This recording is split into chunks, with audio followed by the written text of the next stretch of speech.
At a visitor center in Nova Scotia, an American tourist argued with the staff because the map showed distances in kilometers. "This is misleading," he insisted. "People expect miles." The staff member replied, "People in Canada expect kilometers." He shook his head.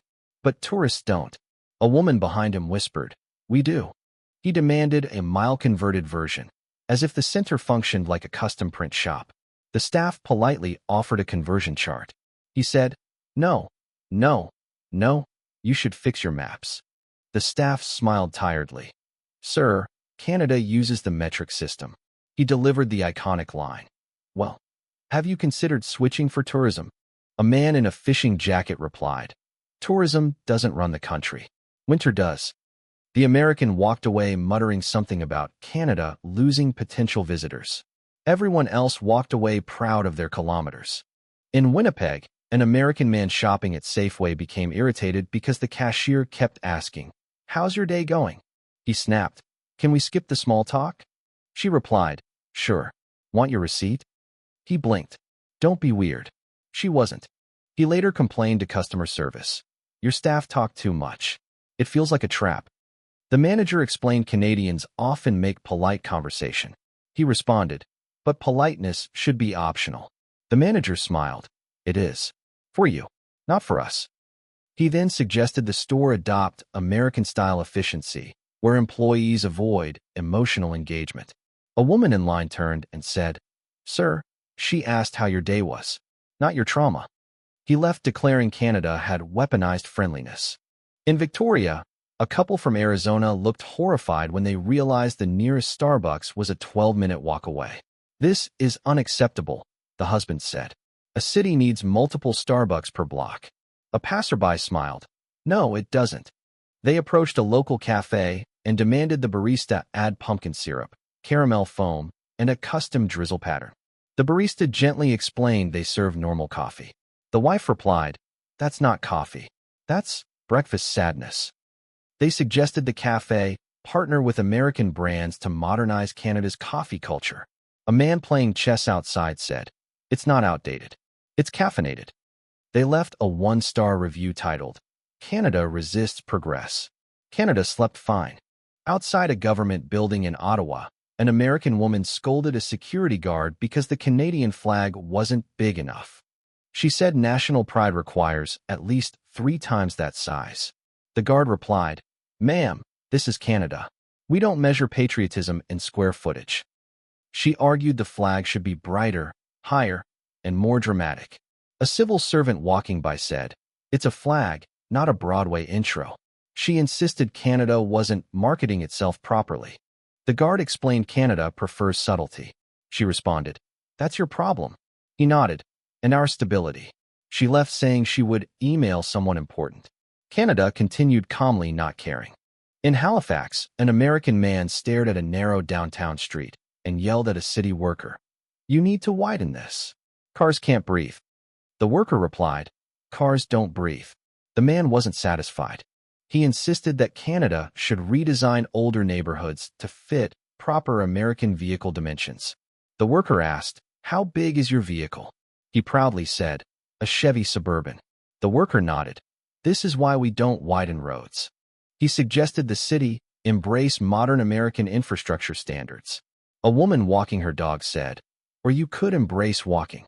He did not. Here's the secret irony. Americans try to fix Canadian systems because they assume Canada is just a colder United States. The moment something doesn't match, kilometers, cafes, small talk, subtle flags, they treat it like a software bug instead of a different culture. Canadians aren't offended. They're entertained. Because every correction attempt reveals the same pattern, Americans arrive with instructions, and Canada quietly responds, "No thanks, we already work." Near Jasper, an American couple approached a park ranger to complain that the wildlife signs were scary on purpose. The woman said, "Your bear warnings use too many exclamation marks. It causes unnecessary stress." The ranger blinked. The bears cause the stress. The husband insisted the signs should be more hopeful, maybe with smiling cartoon bears to soften the message. The ranger stared at him with the calm exhaustion of someone who has rescued too many tourists from their own bravery. When the ranger explained that tourists need to take wildlife seriously, the man replied, "People back home don't panic about bears." The ranger said, "People back home don't have these bears." They left saying Canada should modernize its branding. The bears remained unimpressed. In Calgary, an American guest told a server the portions were too reasonable. She said, "This plate is the size of a lunch. I ordered dinner." The server replied, "That is dinner." The guest gasped, "Where's the rest?" The server pointed at the plate. "There." She complained loudly that Canada should meet American expectations and offer proper meal sizes. A man at the next table whispered, "We call those leftovers." The American wasn't amused. She asked to speak to the manager and recommended the restaurant offer triple-size options. The manager smiled politely. "We don't serve challenges. We serve meals." She took a photo of her plate, posted it online, and wrote, "Canada needs portion reform." Canada did not agree. At a hospital in Toronto, an American man suggested the ER add welcome desk ambassadors to make the experience more pleasant. The nurse replied, "This is an emergency room, not a hotel lobby." He argued patients should be greeted with a smile, a clipboard, and clear customer service energy. The nurse explained triage again. He didn't understand. "But why can't someone greet me first?" She answered, "Because someone else might be bleeding." He proposed express lanes for people who don't want to wait too long. A doctor overheard and said, "Sir, that's not how emergencies work." He left a Google review, "Needs better structure. Too focused on injury severity." The ER staff printed it and laughed during break. On the Montreal Metro, an American businessman approached an employee to complain about the announcement voice. "It sounds too calm," he said. "Transit announcements should have authority." The employee raised an eyebrow. Authority? He insisted Canada should use a strong, commanding American-style voice to motivate compliance. The employee replied, "We prefer not to yell at passengers." The man shook his head. "People listen better when scared." A student nearby laughed. "We're Canadians. We follow rules because they're rules, not because someone shouts at us." The businessman suggested a pilot program. Canada declined. In Vancouver, an American woman tried to convince a cashier to stop apologizing. "You said sorry 3 times," she said. "You didn't even do anything wrong." The cashier replied, "Sorry, force of habit." The woman groaned. She proudly explained Americans avoid unnecessary apologies to maintain confidence. Behind her, a Canadian man said, "Confidence and courtesy aren't mutually exclusive." She ignored him. She then launched a full lecture on how Canadians should retrain communication norms. The cashier smiled. "Ma'am, if Canadians stop apologizing, society collapses." She left offended that her self-improvement workshop was rejected. Here's the recurring glitch. Americans see Canadian systems as almost right, just missing a few upgrades. They try to patch Canada like software, assuming their version is always the latest. But Canada isn't outdated. It's intentional, calm on purpose, efficient in a quiet way, structured around community, not ego. When Americans push for bigger portions, louder announcements, friendlier bears, or less apologizing, they misunderstand something fundamental. Canada works because it refuses to run on anxiety. It runs on cooperation, weather survival instincts, and polite stubbornness. At Toronto Pearson, an American man grew irritated that everyone remained calm during a 2-hour flight delay.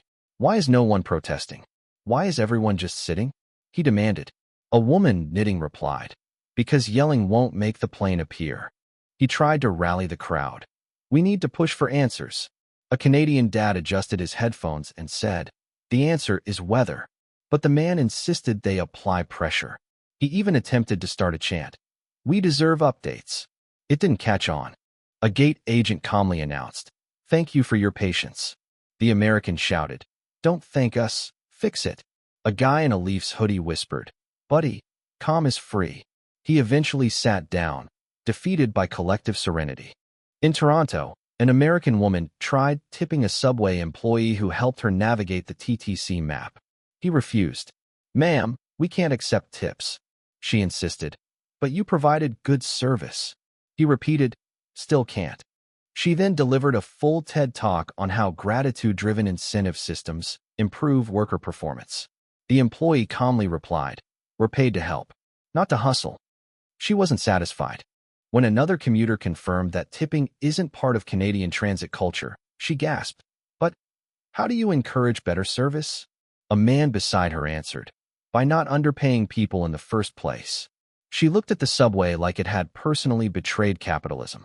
In a Calgary grocery store, an American man flagged down an employee because he believed the milk expiry labels were too vague. He said the date should include the exact hour. "What if milk turns at noon? What then?" The employee blinked. "Then you don't drink noon milk, I guess." The man argued Canada should adopt precision-style expiry communication to match American standards. A grandmother nearby said, "If you need a countdown timer for dairy, that's between you and God." He gave a lecture about international consistency. The employee calmly replied, "We're consistent, just not with you." He left warning Canada about dairy chaos. Canada carried on drinking milk like adults. In Vancouver, an American tourist witnessed two Canadians bump into each other and apologize simultaneously. He stared at them like he'd seen a glitch in the Matrix. "You both said sorry," he said. "One of you is wrong." They shrugged. "Doesn't matter." He insisted apologies should reflect blame, not politeness. A woman in line said, "Sometimes we say sorry for existing." He looked horrified. "That's unhealthy."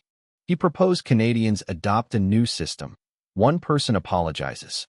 The other accepts. Clear roles. The Canadian smiled. "That's too much paperwork."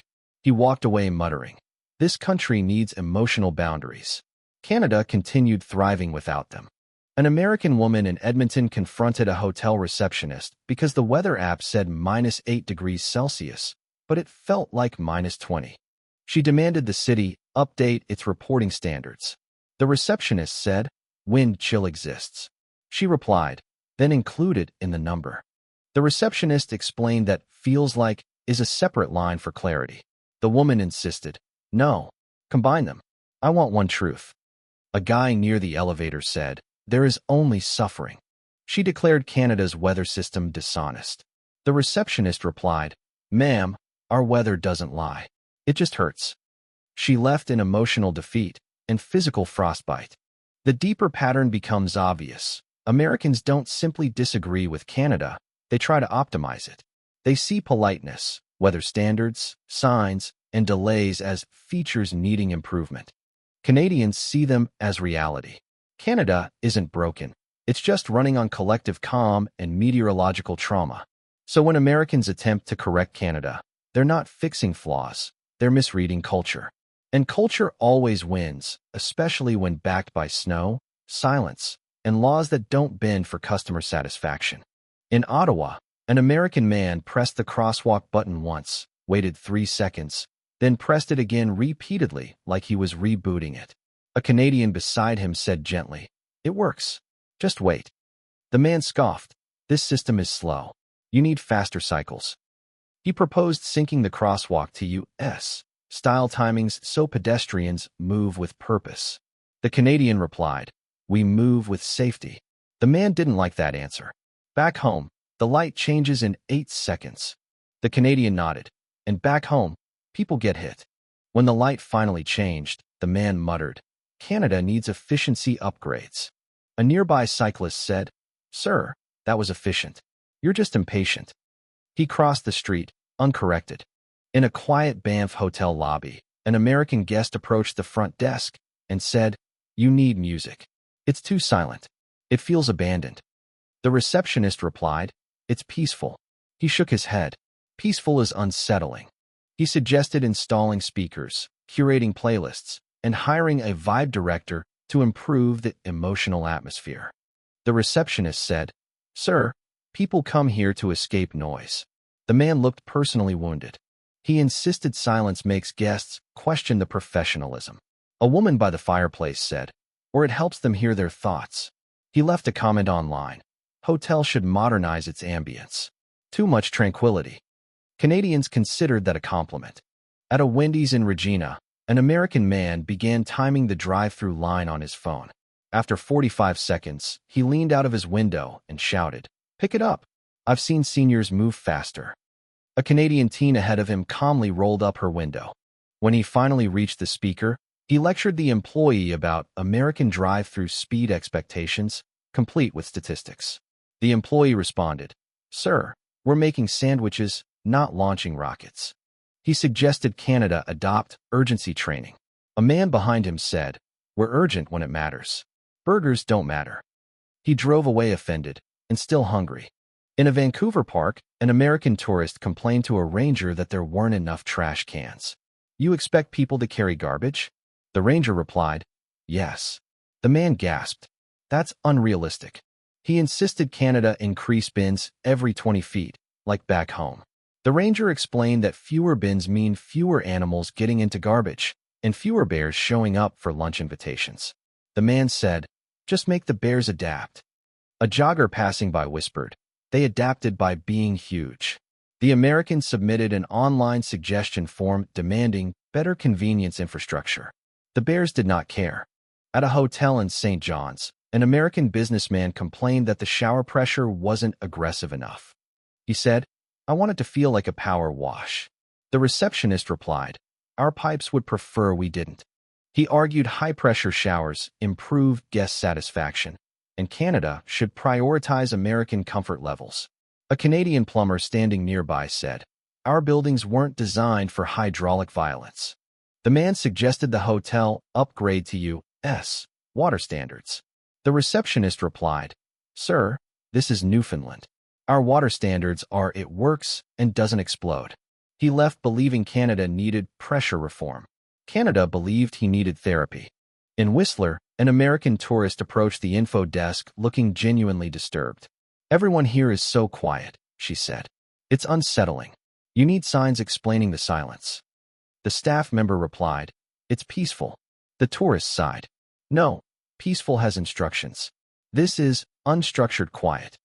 She suggested creating designated conversation zones so visitors would know where to talk and where to stay silent. The staff member smiled. "We have those zones. They're called Anywhere You Want, just don't yell." The American insisted Canadian silence was disorganized and needed standardization for international guests. A man holding skis said, "Ma'am, it's silence. It doesn't need leadership." She walked away muttering that Canada should regulate vibes better. In Saskatoon, an American man approached the hotel desk holding 3 different weather apps. "Explain this," he demanded. "Every app shows a different temperature. That's unacceptable." The staff member shrugged. "That's Saskatchewan." The American insisted Canada should unify weather reporting to avoid confusion. "I need one truth," he said.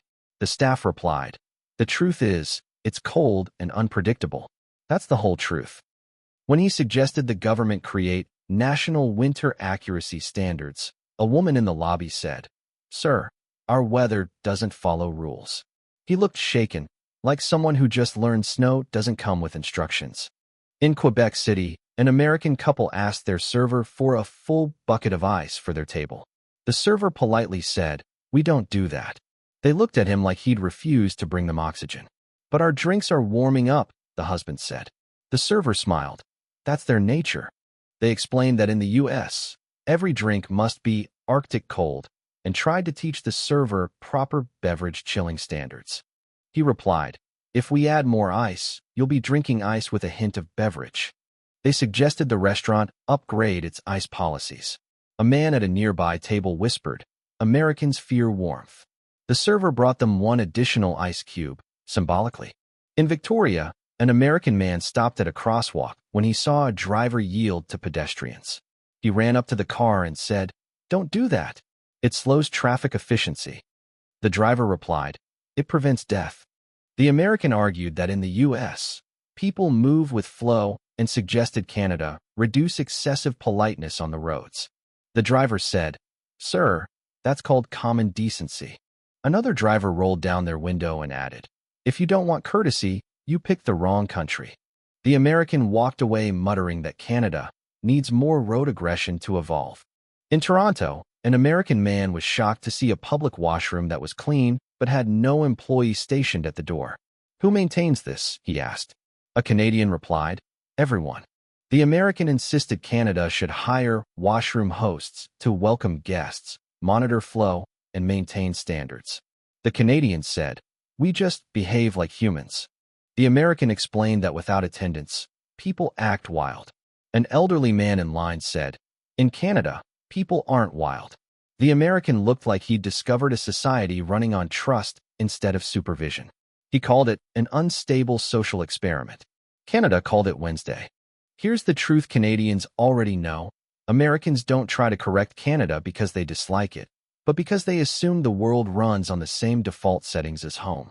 And every time they try to fix something, whether apps, crosswalks, wildlife, politeness, coffee, silence, Canada answers with the same gentle refusal. We're good, thanks. Because Canada doesn't need correcting. Canada functions exactly as intended. Calm, collective, quietly efficient, and delightfully unbothered by people who think the whole country is a customer service experience.